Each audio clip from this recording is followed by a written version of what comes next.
The pictures of swinging wooden doors, batwing partitions, sawdust floors, and rows of dusty bottles adorning illuminated shelves are often the first things that come to mind when we think of iconic saloons from the Old West.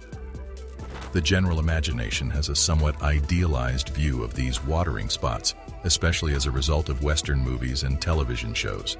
This is largely due to the influence of Western media. However, the reality of saloons in the Old West often dramatically contrasted with their portrayals in films. In this video, we will take a more in-depth look at what saloons in the American frontier era actually looked like by analyzing historical records, photographs, artwork, and accounts from people who were there at the time. So let's get started. Design and execution of construction.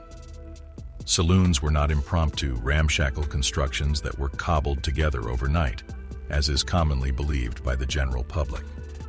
Many of them had sturdy construction and walls that were up to 10 feet high and made of wood or stone. The majority of saloons created in established towns did not have open floor designs. Rather, they had distinct rooms for gambling, dancing, drinking, and possibly even offering little pleasures like baths or barbers to lure rich miners and travelers. As an alternative to the swinging wooden half-doors that are typically represented, crude barriers made of scrap wood and canvas might be used to partition sections. Typical front entrances included a pair of full-sized doors. They occasionally included windows either above or flanking the doors to allow natural light to enter. Instead of a single long wooden counter running along one wall, there were multiple elaborate mahogany bars running along opposite walls, each with rows of stools facing inward. For the customer's convenience, brass footrails ran underneath. At night, illumination was provided by lamps that ran on kerosene or gas, with daylight coming in through the windows that were described.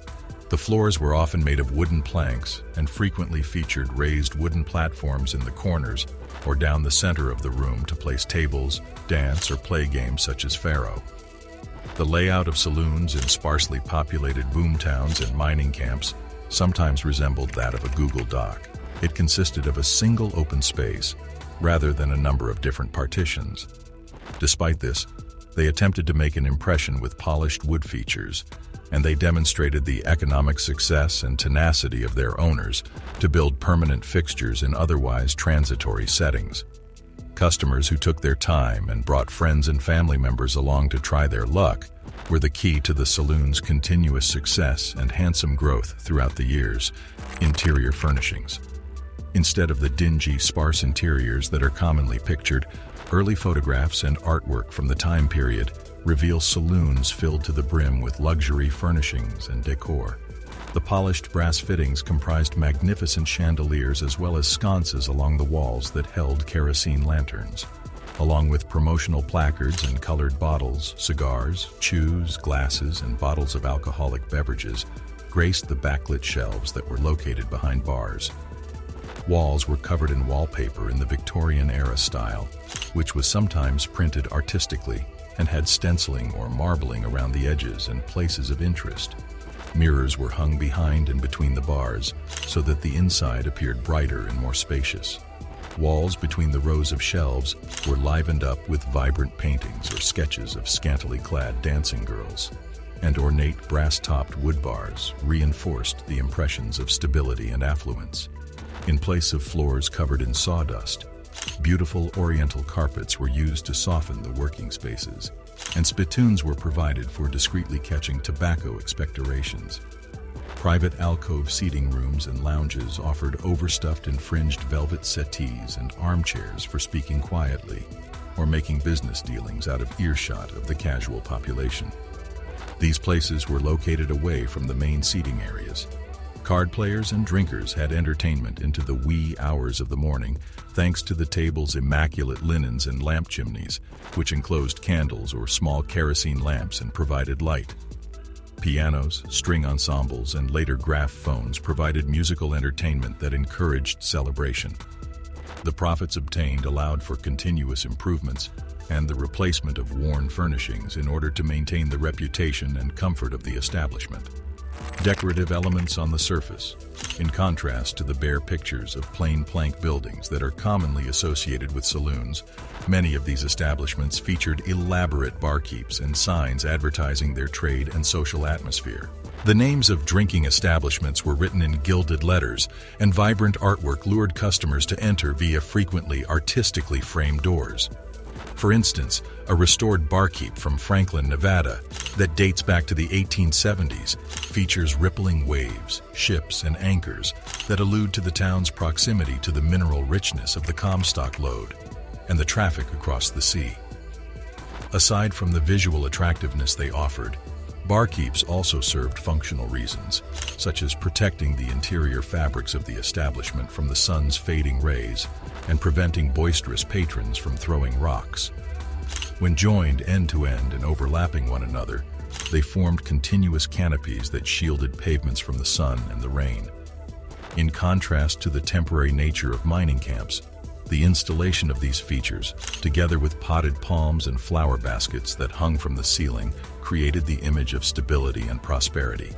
Standards for sanitation and risk management. Historical sources reveal unusually stringent standards of cleanliness in successful saloons, which runs counter to the common perception of these establishments as filthy holes overflowing with spilled wine and tobacco juice. An old drinker's almanac included advice: keep it clean as a parlor. Regular sweeping and washing kept the timber floors and fittings in good condition. Zinc-lined troughs were effective at cleaning up spills, while brass cuspidors captured expectorations to make emptying quicker and easier. The constant washing of glasses was made possible by the running water, and the thick glass preserved the liquid stocks.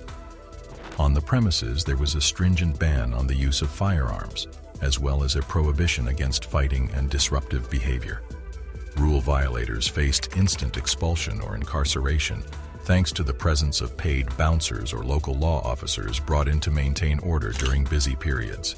It was imperative for well-ordered saloons catering to miners and travelers who hoped to strike it rich to have reputations prioritizing hospitality over violence, or they risked losing the business of sensible customers.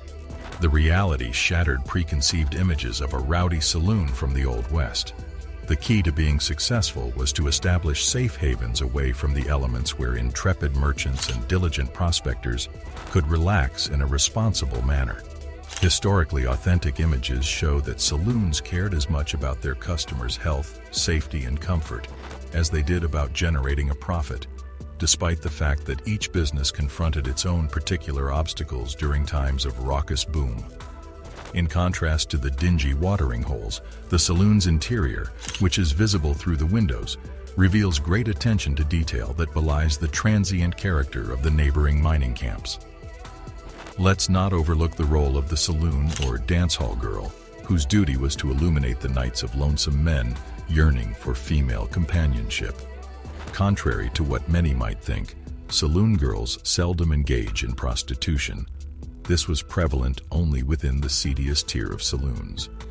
Although respectable women often deemed these saloon girls as having fallen, their job was to entertain the guests, singing, dancing, engaging in conversation, and perhaps flirting with them a bit, inducing them to spend more in the bar, fostering drink purchases and game participation.